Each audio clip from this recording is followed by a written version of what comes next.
Welcome back, guys. I'm looking to reach 1,000 subs. Support me by clicking the subscribe button.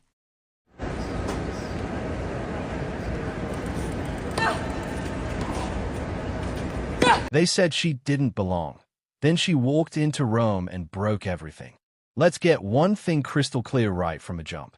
There's a 20-year-old girl from Quezon City, Philippines, who just walked into one of the most prestigious clay court venues on planet Earth, the Foro Italico in Rome, Italy, and did something that nobody on the entire WTA2 expected her to do after months of bruising clay court losses. She won. Then she won again, against a seeded opponent, on a surface that has been eating her alive all season long.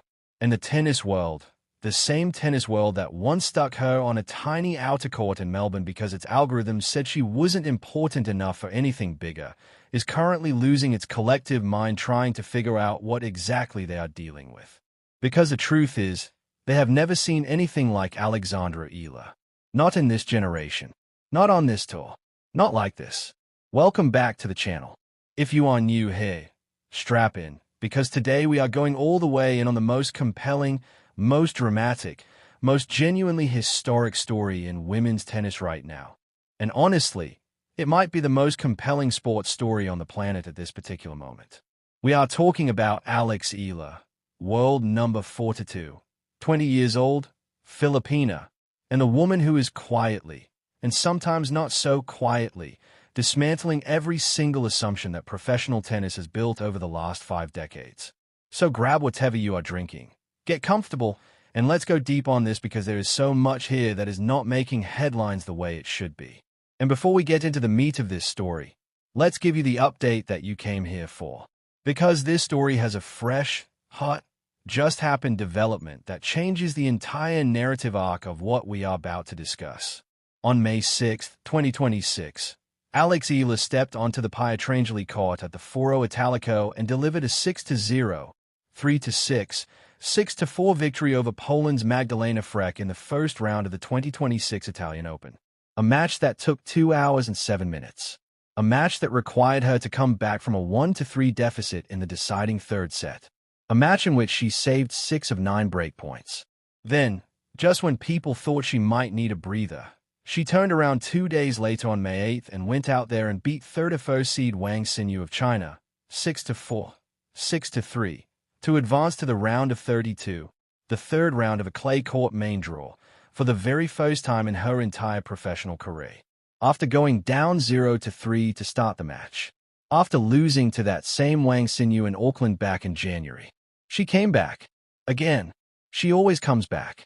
She is now guaranteed prize money of $53,894 from this tournament alone. And up next is either world number 2 Elena Rybakina of Kazakhstan or Maria Sakkari of Greece.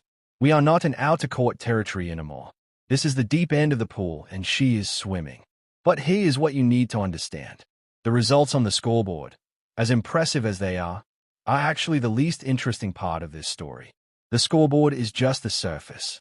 What is happening underneath it is something that the sport of tennis has genuinely never reckoned with before. And to understand why everyone from journalists to tournament directors to fellow tool professionals to global sports marketing executives is absolutely losing their minds over this young woman, you need to go back to January.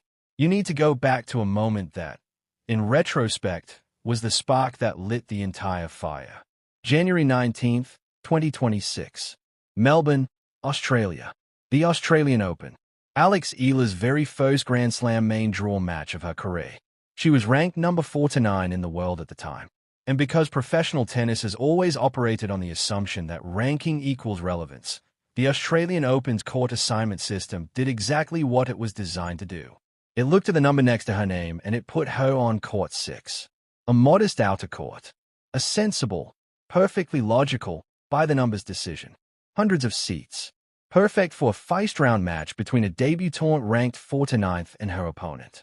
Perfectly reasonable. Perfectly rational. Perfectly, catastrophically wrong. Because the system that assigned that court had no variable in its algorithm for the Filipino community of Melbourne, one of the largest Filipino expatriate populations anywhere on Earth outside the Philippines itself. It had no way to account for the fact that these people had been waiting years for this moment. Decades, arguably.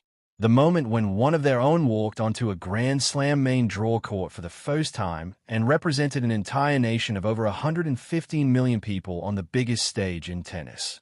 The algorithm did not know about the Facebook groups that had been buzzing for weeks. It did not know about the WhatsApp chains, the community organizations, the families who had driven hours to be there. It just saw the number 49 and drew the logical conclusion. And by the time the match began, security was completely overwhelmed. Welcome back, guys. I'm looking to reach 1,000 subs. Support me by clicking the subscribe button.